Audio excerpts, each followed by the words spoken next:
Hey, Cookaholic Chef Kendra here, and today we're making one of my favorite things ever. We're making sweet potato pie. So let's do what we do and make it happen. We have sweet potatoes, we have eggs, we have milk, we have butter, we have sugar, we have vanilla extract, we have cinnamon, and we have nutmeg.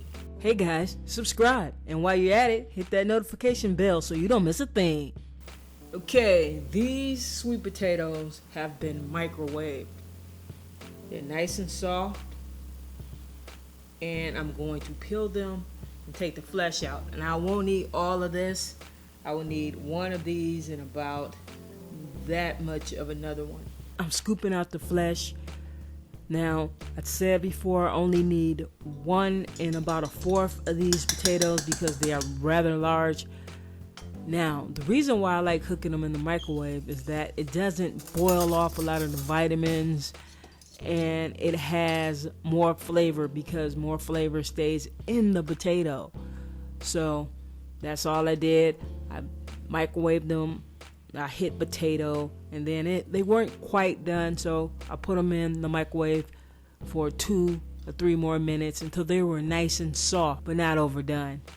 So we have our sweet potatoes in this big bowl, and now we're going to add some salted butter. This is the beginning of our filling. We're going to mix it together with our trusty hand mixer. By the way, guys, this is softened butter. You don't want to stick some butter in there solid right out of the refrigerator. It won't work that way. From time to time, we're going to straight the side of the bowl with our spatula so we make sure everything is mixed in good. It's going to look a little gnarly at this stage. No worries. It's going to turn out creamy and delicious.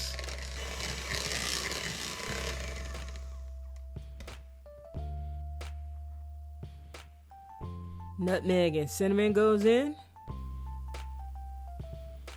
The vanilla extract. The sugar.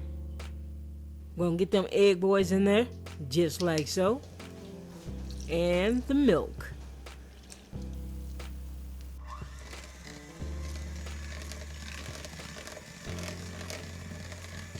Now that it's all mixed up, we're just gonna set the filling aside for a second. We have our pie dough that we made earlier.